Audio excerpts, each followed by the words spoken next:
Praise the Lord. जय मसीह की। Bible में दो ऐसे वचन हैं जो हम अक्सर प्रार्थनाओं में एक चाबी की तरह इस्तेमाल करते हैं।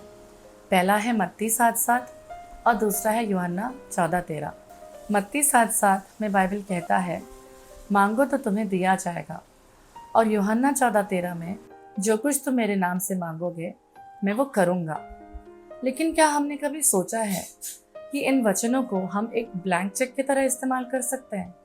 क्या हम इनको घर, गाड़ी, बंगला, ऐसी लौकिक चीज़ों को पाने के लिए इस्तेमाल कर सकते हैं, या इनके पीछे कोई गहरा आत्मिक रहस्य है?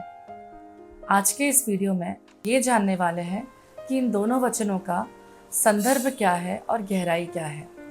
तो पहला है मत्ती 7:7, दूसरा यूहन्ना 14:13। आज हम मत्ती 7:7 के बारे में देखेंगे। अगले वीडियो में यूहन्ना 14:13 पे हम बातें करेंगे। तो आइए सत्य की खोज करते हैं।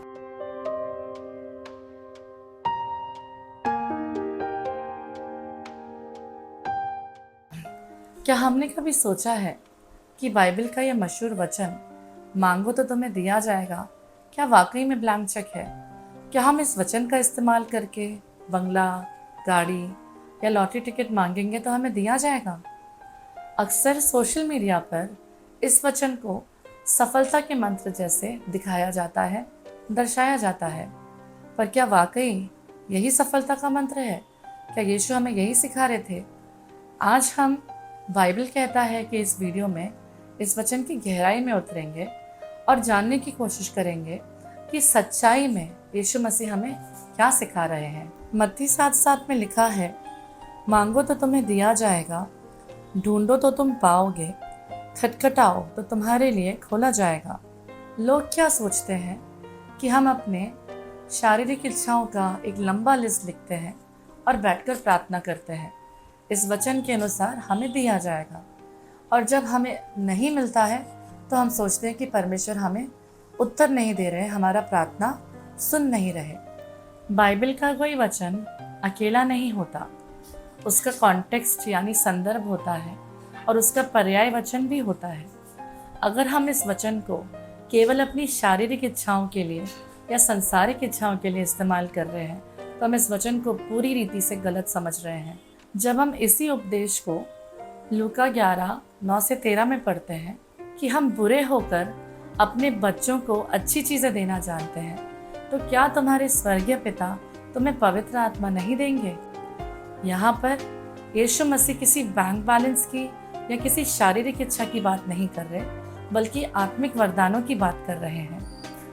मांगना मतलब पवित्र आत्मा के वरदान और उपस्थिति को मांगना। ढूंढना, किसको ढूंढना है? परमेश्वर को ढूंढना है। पहला इतिहास 28:9, दूसरा इतिहास 15:2, नीति वचन 8:17, यिर्मयाह 29:13, आमोस 5:4 और यशायाह 55:6। इन सारे वचनों में ये लिखा है कि हमें परमेश्वर को ढूंढना है। खटखटाओ, उस दरवाजे को खटखटाना है जो हमें अनंत जीवन की ओर ले जाता है। बाइबल के पहला यूहन्ना 5:14 में बाइबल कहता है कि हम उसकी इच्छा के अनुसार कुछ मांगेंगे तो हमें मिलेगा। परमेश्वर कोई अलादीन का चिराग नहीं है कि हम जो मांगे हमारी जायज़ और नाजायज़ इच्छाओं को वो पूरा करता रहे। जिस तरह एक पिता अपने बच्चों को कभी चाकू नहीं देगा, चाहे बच्चा कितना भी रोए, उसी तरह अगर हमारे आत्मिक जीवन के लिए कुछ नुकसानदेह है, उसे परमेश्वर हमें नहीं देंगे। तो अगली बार जब हम मत्ती 7:7 पढ़ें तो हम याद रखें कि ये वचन हमें परमेश्वर के साथ अपने रिश्ते को गहरा करने के लिए प्रोत्साहित करता है, ना कि अपना डिमांड लिस्ट बनाकर उनको देने के लिए। परमेश्वर हमसे ये चाहते हैं कि हम उनको मांगे, उनकी बुद्धि मांगे, उनको स्वभाव मांगे। जब हम परमेश्वर को पालेंगे तो बाकी चीज़ें हमें खुद ब खुद मिल जाएंगी। जैसा मत्ती 6:33 में लिखा है कि पहले परमेश्वर और उसकी धार्मिकता को खोजो तो ये सब तुम्हें दिया जाएगा।